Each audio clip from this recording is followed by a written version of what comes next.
Hello guys, welcome back to my YouTube channel. और आज मैं बात करने वाला हूँ लाइफ इज़ ब्यूटीफुल इस फिल्म के बारे में। इस फिल्म को मैंने अभी कल रात को ही देखकर ख़त्म किया। और मैं सबसे पहले आपको ये बताना चाहता हूँ कि this is one of the greatest films I have ever watched in my whole life. क्योंकि ये फिल्म मैंने कल जब देखकर ख़त्म किया तो तब रात 3 बजे था। तो मुझे लग रहा था कि मैं अभी जाकर इस फिल्म का जो एक्सपीरियंस है कि मुझे कैसा लगा वो आपको बताऊं। लेकिन मैं तब कर नहीं पा रहा था क्योंकि मेरे आंखों में आंसू था और दिल भी काफ़ी भारी हो चुका था इस फिल्म को देखकर। ये फिल्म मैं आपको बताना चाहूँगा कि this is one of the greatest films ever made in this whole universe cum multiverse cum anything. क्योंकि लाइफ को कैसे जीना है, लाइफ को कैसे हम देख सकते हैं, कैसे टफ से या फिर टफेस्ट जो सिचुएशन होता है या फिर जो दुख भरा जो सिचुएशन होता है या फिर कुछ ऐसा सिचुएशन होता है जहाँ पे हमें लगता है कि ज़िंदगी में अभी कुछ बचा ही नहीं है, सिर्फ दुख ही है। उस समय को भी हम कैसे हैंडल कर सकते हैं, हम कैसे ओवरकम कर सकते हैं, वो सिखा देता है ये फिल्म। मतलब आप एक-एक सीन इस फ़िल्म का आपको ऐसे इंस्पायर करेगा ना, मतलब आपके आँखों में आँसू होगा और उसके साथ-साथ एक स्माइलिंग फ़ेस भी होगा आपका। ये फ़िल्म मतलब बहुत ही कम फ़िल्म ऐसी है जो देखकर मुझे सच में रोना आया, मैं सच में रोया। उनमें से ये फ़िल्म मतलब टॉप पर होगा। Life is beautiful. तो बहुत ही मतलब तारीफ़ कर लिया इस फ़िल्म के बारे में, तो चलिए अभी थोड़ा बहुत इस फ़िल्म के बारे में हम बात कर लेते हैं। ये दरअसल एक इटालियन फ़िल्म है। और जैसा कि मैंने आपको पहले भी बताया था कि मैं इटालियन जो फ़िल्म्स होते हैं वो देखना काफ़ी पसंद करता हूँ। इटालियन फ़िल्म्स देखना मुझे बराबर पसंद है क्योंकि इटालियंस फ़िल्म्स इतना अच्छा मतलब टेक्निकली जो है वेल मेड होता है, उसके साथ-साथ स्क्रीन प्ले उसका बहुत ही बढ़िया होता है, स्टोरी तो बहुत बढ़िया होते ही है। और उसके साथ-साथ एक मतलब डायरेक्शन, एक्टिंग और मतलब एक जो आर्ट फ़ॉर्म वो लोग दिखाता है ना फ़िल्म का, वो मतलब एकदम लाजवाब है। मतलब फ़िल्म अगर मतलब वर्ल्ड फ़िल्म की हम चर्चा करें तो उनमें इटालियन फ़िल्म्स जो है उनकी मतलब काफ़ी एक लंबा चैप्टर जो है वो इटालियंस फ़िल्म के बारे में लिखा जाएगा। अगर मतलब हम वर्ल्ड फ़िल्म का चर्चा करें तो। क्योंकि बहुत सारे ऐसे फ़िल्म मेकर्स हैं जिनको इटालियन जो फ़िल्म्स है उन्होंने इंस्पायर किया है, जैसे कि लाद्री दी बिचिलेट्टे जो फ़िल्म है यानी बाइसाइकिल थीव्स नाम से जो फ़िल्म है, वो जो पर्टिकुलर फ़िल्म है वो भी इंडियन बहुत सारे फ़िल्म मेकर्स को इंस्पायर किया है, इंक्लूडिंग सत्यजीत रॉय या फिर बहुत सारे ऐसे फ़िल्म मेकर्स को इंस्पायर करता है इटालियन फ़िल्म से। इसलिए मुझे देखना बहुत ही पसंद है। जैसा कि बताया कि टेक्निकली भी वेल मेड होता है और उसके साथ-साथ अच्छी स्टोरी, एक्टिंग, परफ़ॉर्मेंस, डायरेक्शन सब काफ़ी बढ़िया होता है इटालियन फ़िल्म्स का।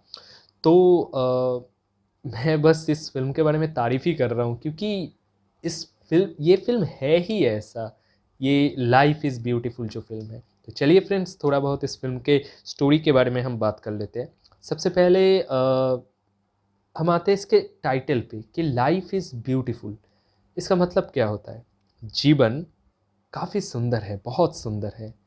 यही चीज़ पूरी फ़िल्म में हमें दिखाया गया है, हमें बताने की कोशिश किया गया है कि जो हमारा लाइफ़ है, वो बहुत ही ब्यूटीफुल है अगर हम उसको एक अच्छी नियत से, एक सही तरीके से, एक पॉज़िटिव माइंडसेट से इसको देखना चालू करें।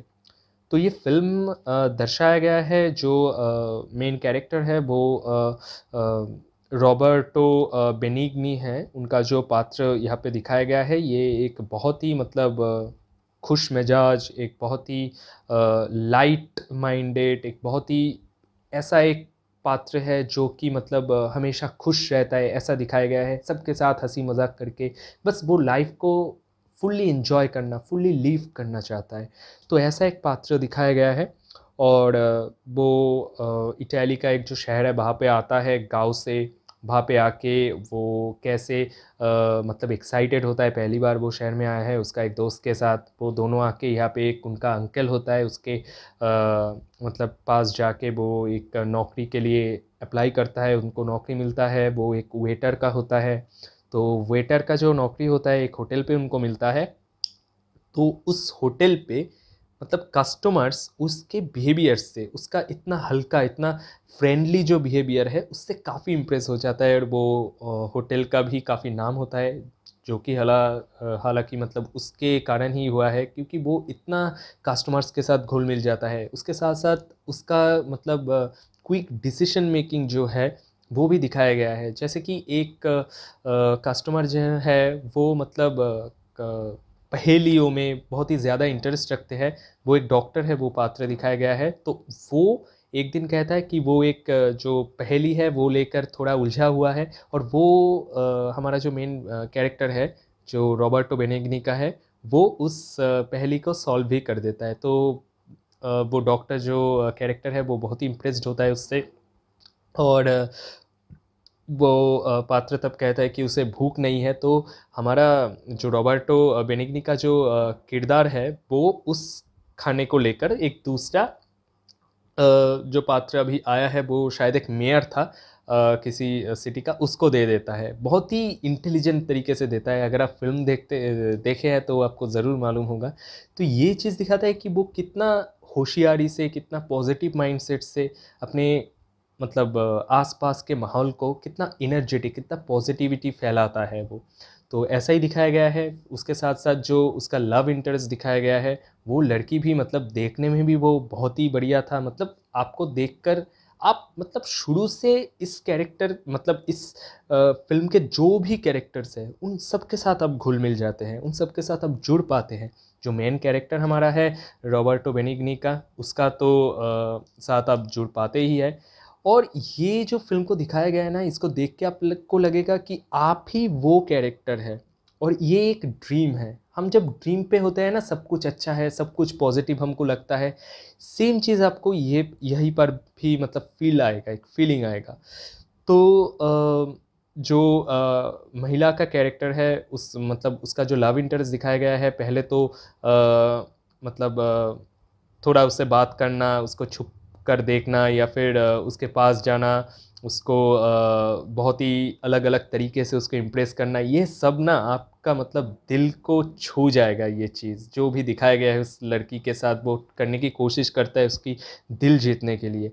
और जब वो कहता है कि good morning princess, that the मतलब लाइन आपके मतलब सीधा जाके दिल पे लगेगा। और उसके साथ-साथ जो बीजीएम, जो म्यूज़िक, जो साउंड यहाँ पे दिया गया है, उफ़ यार!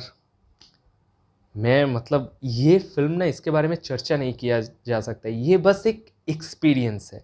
आप जाके एक्सपीरियंस करिए इस फ़िल्म को, यही मैं कहूँगा। आप मतलब लाइफ़ में एक बार देख ही लीजिए इस फ़िल्म को। मिस तो मतलब किसी भी हाल में मत करिए। चलिए मैं जो बात कर रहा था कि वैसा दिखाया गया है उस पात्र को, उस महिला के कैरेक्टर को। हालाँकि उस वो तब एंगेज्ड थी, उसकी शादी भी हो रही थी। और हमारा जो रॉबर्टो बेनिग्नी का जो पात्र है, जो मेन हमारा हीरो है, उसको तब उसका छोटा-सा एक हार्ट ब्रेक भी होता है, अपने जो प्यार है उसको किसी और के साथ जाते हुए देखते। लेकिन वो शादी के मंडप से मतलब दुल्हन को छुड़ा के मतलब भगा के लेकर वो जाता है और जाके खुद शादी करता है। हालाँकि जो लड़की का कैरेक्टर है वो भी यही चाहता था। तो ऐसे वो लोग वहाँ से जाता है और वो अपना जो परिवार है वो बनाता है। उसके बाद 5-6 साल का बाद का जो वक़्त है उसको दिखाया गया है, तब उसका एक बेटा भी हो जाता है। और वो तीनों मतलब बहुत ही खुशहाल ज़िंदगी तब जी रहा था। छोटा-सा एक बुक का दुकान भी हमारा जो हीरो है वो खोल लिया था। तो ये मतलब फर्स्ट पार्ट था इस फ़िल्म का। उसके बाद आता है सेकंड पार्ट। और ये सेकंड पार्ट जो है, ये आपको मतलब ज़िंदगी कैसे जीना चाहिए दिखा देगा, सिखा देगा आपको, मतलब लिटरली। मतलब ये सेकंड पार्ट देखकर यार, फर्स्ट पार्ट बहुत ही एंटरटेनिंग है, बहुत ही लव स्टोरी वगैरह है, कॉमेडी वगैरह है, सब कुछ मिला के बहुत ही बढ़िया एंटरटेनिंग है फर्स्ट पार्ट। लेकिन सेकंड पार्ट इस फ़िल्म का जो है, वो टोटली फिलोसॉफिकल है। और second part of this film is beyond imagination man. Just take a bow for this second part. Second part पे आप लोगों को तो पता ही है कि वर्ल्ड वॉर 2 के टाइम हिटलर जो है, जो जर्मनी का सेना है, वो सब ज्यूस जो लोग होते हैं, यहूदी जो लोग होते हैं, उनके ऊपर बहुत अत्याचार किए थे। तो जो यहूदी लोग होते हैं उनको आकर मतलब उठा के ले जाया जाता था जर्मन सोल्जर्स के द्वारा, और वो लोग ले जाके उसको बहुत अत्याचार करते थे, बहुत ही टॉर्चर करते थे उन लोगों के साथ, उन लोगों से काम करवाते थे, मतलब ऐसे मार मार के काम करवाते थे। तो वैसा ही होता है इस परिवार के साथ भी, क्योंकि जो हमारा हीरो है वो एक यहूदी है, और उसके परिवार को, मतलब उसके परिवार से जो लड़का और उसका जो बेटा और जो हमारा हीरो है, उन दोनों को उठा ले जाता है। और मतलब जर्मन जो सोल्जर्स है वो लोग। और जब हीरोइन जो है, उनकी पत्नी जो है, जो वो घर में वापस आते हैं तो देखता है कि वो लोग नहीं है। उसी दिन उसका बेटा का मतलब जन्मदिन भी था, और उसी दिन उसको जर्मन सोल्जर्स जो है उसको उठा के ले जाता है। तो उसका जो माँ है, जो हमारा हीरोइन है इस फिल्म का, वो बहुत ही इमोशनल हो जाता है, और वो कहता है कि वो भी जाएगा ट्रेन में जर्मनी पे, जहाँ पे ले जाया जा रहा है उन ज्यूज़ को। हालांकि जो जर्मन जो कॉर्नेल है वो नहीं चाहते थे कि वो जो हीरोइन है वो उनके साथ जाए, because heroine was not a juice. लेकिन फिर भी हीरोइन ज़िद करता है कि उसको भी जाना है, क्योंकि उसका बेटा वहाँ पे जा रहा है ना, और उसके पति भी जा रहा है। तो बहुत ही अच्छी तरीके से ये दिखाया गया है। लेकिन ये फिल्म यहाँ पे एक ग्रेट फिल्म क्यों बनता है, उसके बारे में मैं अभी आपसे बात करता हूँ। जब जर्मन जो सोल्जर्स है, उसके पापा को, मतलब रॉबर्टो बेनिग्नी का पात्र को और उसके बेटा को जब उठा के ले जा रहा था, हालांकि वो दिन उस बच्चे का जन्मदिन होता है, तो इसीलिए जो पापा है उसका, मतलब बेटे को ऐसा दिखाता है कि ये एक उसके लिए सरप्राइज़ है, कि उसको पता नहीं क्या, और वो बहुत ही मज़े में है। दिखा रहा है कि मतलब जर्मन जो सोल्जर्स है वो उसको उठाकर ले जा रहा है, लेकिन उसके पापा उसको बोल रहा है कि चलो ये मेरा ही एक प्लान है, हम लोग जाएंगे, बहुत ही मस्ती करेंगे, ये एक सरप्राइज़ है तुम्हारे लिए। तो दिखाया गया है कि ट्रेन पे उसको धक्के मार के उठा रहा है जर्मन जो सोल्जर्स है उसके पापा को।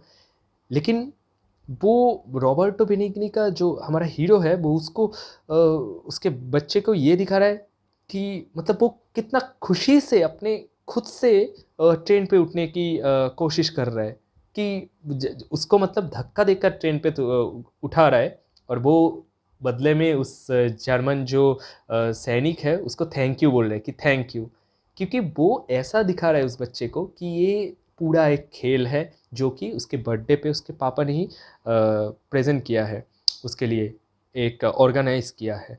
तो जब वो जाता है फिर मतलब ट्रेन रुक के जहाँ पे उन लोगों को लाया गया है, ये एक फैक्ट्री टाइप का है जहाँ पे उनको अत्याचार करके उनसे काम करवाया जाएगा, उनको मार दिया जाएगा, हत्या किया जाएगा। तो उसको सबको पता है, सभी तो बहुत ही ट्रेस्ड है। लेकिन हमारा जो हीरो है वो काफ़ी फुर्तीला है, और सब कुछ मतलब बहुत ही अच्छी तरीके से वो लाइक एन्जॉय कर रहा है उसके बेटे के साथ। सबको दिखा रहा है कि देखो देखो यहाँ पे कितना सारा लोग आए, सभी हमारे साथ एक गेम खेलेंगे, एक ये जो गेम है ये बहुत सारे लोग एक साथ मिलकर खेलेंगे, और जो फर्स्ट आएगा उसको एक प्राइज़ मिलेगा। तो उसका बेटा कहता है कि क्या प्राइज़ मिलेगा। तो उसके आजू बाजू से एक बूढ़ा आदमी है, वो उसको तो पता ही है कि सब हमें मार देंगे, मतलब इसीलिए यहाँ पे लेकर आया है। लेकिन वो देख रहा है कि उसका जो पापा है वो मतलब बच्चे को बस एक होता है ना, एक उसको कंसोल कर रहा है, उसको दूसरे बातों में उलझा रहा है, मतलब दूसरे बातों से उसको ध्यान भटका रहा है। तो ये देखकर वो बूढ़ा जो आदमी है वो मतलब थोड़ा मौकड़ी से ही, टोन ऑफ मौकड़ी, वो कहता है हाँ, जब हमारा फर्स्ट प्राइज़ होगा वो होगा एक टैंक, क्योंकि टैंक से उड़ा दिया जाता है इंसानों को। तो कहता है फर्स्ट प्राइज़ एक टैंक होगा। तो बच्चा वही मान लेता है, और उसके पापा उसको वही बिलीव भी कराता है कि हाँ बेटा, एक टैंक आएगा, वो हमारा फर्स्ट प्राइज़ होगा। और वो उस बच्चे को भी बहुत एक्साइट करता है कि चलो चलो हम सब मिलके खेलेंगे। लेकिन हालांकि हमको तो पता ही है कि सबको मार दिया जाएगा, और उसको भी पता है, हीरो को भी पता है, लेकिन वो कितनी बढ़िया तरीके से लाइफ को दर्शाता है। इतना स्ट्रेसफुल सिचुएशन में वो कितना हल्के से उसको लेता है, कितना एंजॉय करता है। वो लाइफ का हर एक मोमेंट एंजॉय कर रहा है यहाँ पे। फिर एक सीन है जहाँ पे जर्मन सेना का जो कॉर्नेल है वो जो हॉल पे उनको रखा गया है सबको एक साथ, तो वहाँ पे आके वो मतलब जर्मन जो भाषा है, लैंग्वेज है वहाँ पे उससे मतलब सबको डांटते हैं और रूल्स समझा देते हैं और सबको कहते हैं कि मतलब यहाँ से कोई भी नहीं लड़ेगा हमसे, हम जब आपको कमांड देंगे आप वही करोगे। तो ये सब जर्मन लैंग्वेज पे बोलता है और वो जर्मन मतलब जो कॉर्नेल है वो आकर बोलता है कि किसको जर्मन आता है वो ट्रांसलेट करेगा यहूदी उन लोगों का जो लैंग्वेज है उस पे। तो जो रॉबर्टो बेनिग्नी है वो ऐसे हाथ खड़ा कर देता है। तो उसके पास से एक मतलब उसका एक दोस्त बोलता है कि तुमको आता है क्या? बोलता है नहीं आता है लेकिन मैं बोलूँगा। तो जर्मनी का सोल्जर जर्मन भाषा में उन लोगों को धमकाता है, लेकिन उसको ही रॉबर्टो बेनिग्नी ऐसे प्रेजेंट करता है कि जस्ट लाइक बोलता है कि जर्मनी का जो सोल्जर है वो तो धमका रहा है ऐसे जर्मन के भाषा से, लेकिन उसको ट्रांसलेट अपनी तरीके से कर रहा है रॉबर्टो बेनिग्नी। वो कह रहा है कि इस गेम का 3 रूल्स है। एक कि आप कभी भी मम्मी के पास जाऊंगा ये नहीं बोलेंगे, ये उसकी बेटे के लिए ये बोल रहा है और सभी भी सुन रहे हैं, सबको लग रहा है ये क्या बोल रहा है पागलों की तरह। और दूसरा रूल है कि आप कभी ज़िद नहीं करेंगे, घर नहीं जाऊंगा, अगर भूख आपको लगे तो आप नहीं बोलेंगे, ज़िद नहीं करेंगे, ये सब कुछ बोल रहा है। मतलब ये सीन देखकर आपको रोना भी आएगा, लेकिन उसके साथ साथ रॉबर्टो बेनिग्नी का जो एक्टिंग है, जो उसका नज़रिया है, इस सिचुएशन को वो कैसे फनी वे में हैंडल करता है, ये देखकर आपको एक मतलब मुस्कुराहट भी आएगा। तो ऐसा ही है ये फिल्म। तो पूरा ये जो सिचुएशन है जो कि बहुत ही टफ सिचुएशन है, इसको रॉबर्टो बेनिग्नी ने उसके बच्चे के सामने एक खेल बना दिया कि एक खेल होगा जिसको भी 1000 पॉइंट्स आएगा वो जीत जाएगा। तो उसका बेटा भी बहुत ही एक्साइटेड हो जाता है। हालांकि वहाँ पे दूसरे बच्चे भी हैं और वो एक दिन जब खेल रहे थे तो दूसरे बच्चों ने उसको भी बोला कि सबको मार दिया जाएगा, जला दिया जाएगा। तो वो बच्चा भी एक दिन उसके पापा को बोला कि ये सब बोल रहा है कि हमको मार दिया जाएगा, जला दिया जाएगा। तो उसके पापा उसको बोलते हैं अरे नहीं नहीं, वो सब तो तुम्हें बेवकूफ़ बना रहा है, क्योंकि उनको जीतना है और तुम अगर नहीं जीत पाओ ताकि मतलब तुम हार जाओ, इसीलिए वो तुम्हारा ब्रेन वॉश कर रहे हैं, तो उनके बातों में बिल्कुल मत आना। तो बच्चा वही मान लेता है। मतलब एक पापा का जो रिस्पॉन्सिबिलिटी है अपने बच्चों के प्रति, ये मतलब सुपर। जस्ट आप ये फिल्म ना, मैं शायद क्या बोल रहा हूँ आप लोगों को कुछ भी समझ में नहीं आ रहा है, क्योंकि ये एक्सप्लेन करने के लायक है ही नहीं ये फिल्म। ये बस एक मास्टरपीस है गाइस।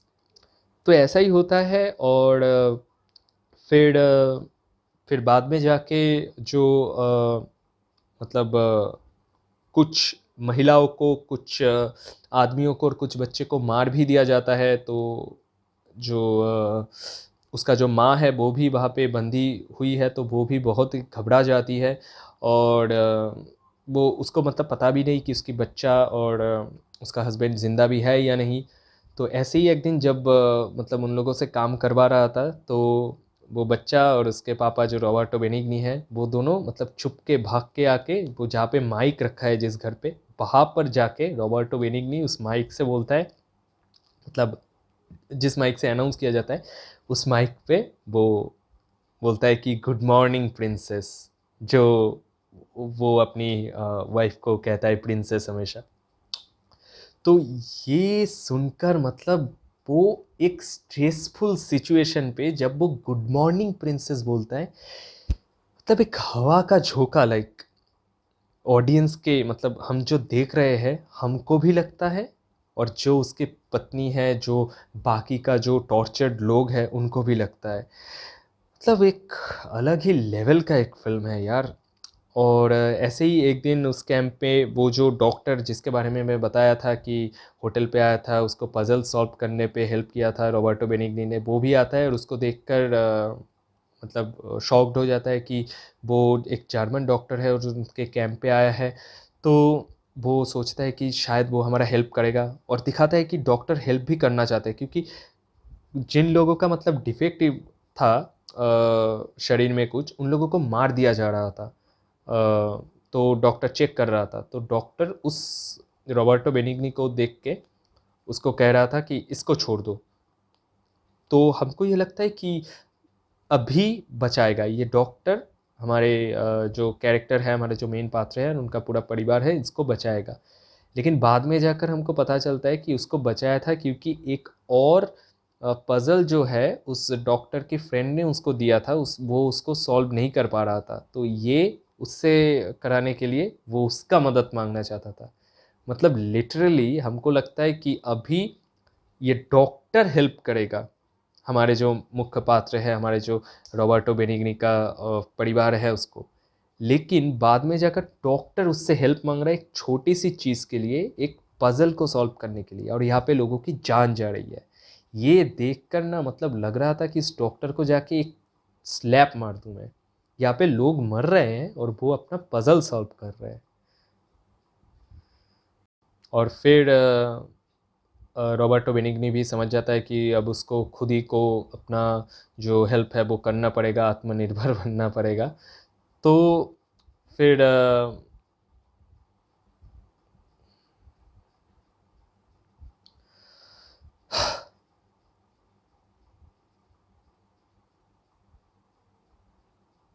तो एकदम लास्ट दिन मतलब उसको मतलब मतलब एकदम क्लाइमैक्स पे उन लोगों को खबर पता चलता है कि अमेरिका ने मतलब जर्मनी ने हार चुका है, और अमेरिका का जो मतलब वर्ल्ड वॉर हार चुका है, और अमेरिका का जो आर्मी है वो नेक्स्ट दिन यहाँ पे आएगा और उन लोगों को रेस्क्यू कर लेगा। लेकिन वो जो रात है वो जर्मनी का हर एक आर्मी, हर एक सोल्जर, जो भी ज्यूस है उन सबको मतलब मार दे रहा है। तो वो रात अगर वो सरवाइव कर जाए तो नेक्स्ट दिन अमेरिकन आर्मी आकर उन लोगों को छुड़ा ले जाएगा, उन लोगों को बचाएगा। तो वो रात मतलब बहुत ही चालाकी से, होशियारी से वो अपने बच्चे को सेव कर लेता है। बहुत ही झूठ तो मतलब ऐसे बोल ही रहा है कि ये देखो, उसके बच्चे को बोल रहा है कि तुम्हारे पास 960 पॉइंट है, नहीं 940 पॉइंट है, और बस 60 पॉइंट चाहिए तुम्हें। अगर 60 पॉइंट मिल जाए तो तुम ये गेम जीत जाओगे और हम खुशी खुशी घर जा सकेंगे, एक टैंक आएगा हमको लेने के लिए। तो वो बच्चा कहता है हाँ, उसके लिए क्या करना पड़ेगा? तो उसके पापा कहता है ये जो एक छोटा सा लॉकर वहाँ पे दिखाया गया है, बोल रहा है कि उस लॉकर के अंदर तुम जाओ और जाकर बस वहाँ पे तुम रहो। कुछ भी हो जाए, सिचुएशन ठीक ना होने पर तुम वहाँ से निकलोगे नहीं। और यहाँ पे जो सोल्जर्स देख रहे हो ना, ये सब तुमको ही ढूंढ रहे हैं कि तुमको अगर वो लोग ढूंढ रहे हैं तो मतलब ढूंढ ले तो तुम गेम हार जाओगे, तुमको इससे बच के रहना होगा, इस तिजोरी पे छुप कर रहना होगा। तो ये प्रॉमिस करवा लेता है वो बच्चे से, और खुद फिर उस बच्चे को लॉकर पे रख के अपना जो पत्नी है उसको ढूंढने के लिए एक महिला का जो आउटफिट है वो पहनकर जाता है। और वो उसको खोजता है, मतलब ढूंढता है पागलों की तरह, लेकिन उसको मिलता नहीं है। तो लेकिन जो जर्मन आर्मी है उसको पकड़ लेता है और बाद में कोने पे ले जाके उसको मार दिया जाता है। वो जो सीन था ना यार, मतलब जब उसको लेकर जा रहा था जर्मनी का सोल्जर्स, वो उसकी बच्चा वो तिजोरी से उसको देख रहा था, और मतलब ऐसे पीछे बंदूक टाने ऐसे ले जा रहा था उसको। तो वो देख रहा था कि उसके पापा को ले जा रहा है, लेकिन उसका पापा फिर भी स्माइलिंग फेस पे उस बच्चे की तरफ देख के ऐसे ऐसे हट के मतलब जा रहा है, दिखा रहा है कि सब कुछ नॉर्मल है, सब कुछ ये है, और उसका बच्चा भी हंस रहा है। लेकिन हमको तो पता ही है कि उसको ले जाकर मार दिया जाएगा। वो जो सीन था बहुत ही इमोशनल था, लेकिन उसके साथ साथ एक स्माइल भी आपको आएगा कि मतलब यार, यार ऐसे मतलब कैसे लोग जी सकते हैं यार? मतलब इतना टफ सिचुएशन पे भी कोई इतना फ्रेंडली, इतना हल्के में ले रहा है अपने बच्चे के लिए। यार, ये फिल्म देखकर मैं बस, मेरे आंखों में आंसू था लेकिन मुंह में एक स्माइल था कि, और बस ऐसा कर रहा था मैं। लेजेंडरी मास्टरपीस है गाइस। तो ऐसे रॉबर्टो बेनिग्नी का जो कैरेक्टर है वो भी मारा जाता है। और नेक्स्ट और मतलब उसके बाद जो जर्मन सोल्जर्स है वहाँ से एग्जीक्यूट कर दिया जाता है, वो लोग चले जाते हैं। और नेक्स्ट दिन दिखाया गया है कि अमेरिकन जो आर्मी है वो भी आते हैं। मतलब जब जर्मन सोल्जर्स सब चले गए वहाँ से, तो हर एक ज्यूज जो भी मतलब बच गए थे, जिसको नहीं मार पाए थे जर्मन सोल्जर्स, वो सब एक एक करके वहाँ से जा रहे हैं। और जो बच्चा है वो भी तिजोरी खोलकर चुपके से बाहर निकला है, क्योंकि उसको लग रहा है कि वो जो गेम है 1000 पॉइंट्स का वो जीत चुका है और उसका प्राइज़ आएगा एक टैंक। और वही बच्चा पीछे देखता है और उसको दिखाया जाए, मतलब सच में वो देखता है कि एक टैंक आ रहा है उसके तरफ, और टैंक के ऊपर अमेरिका का यूनाइटेड स्टेट्स ऑफ अमेरिका का फ्लैग है। और वो टैंक आके उसके सामने रुकता है। हमको मतलब तब भी मुझे उम्मीद हो रहा था कि उसका पापा उस टैंक से उतरेगा। उसका पापा मरा नहीं है, क्योंकि इतना हार्ट ब्रेकिंग था वो, इतना प्यारा कैरेक्टर बन चुका था रॉबर्टो बेनिग्नी का, कि जब वो मर रहा था ना, एक्सेप्ट ही नहीं कर पा रहा था। इतना जुड़ चुका था उस कैरेक्टर के साथ, हर एक कैरेक्टर के साथ इस फिल्म का। ये मास्टरपीस है ये बस।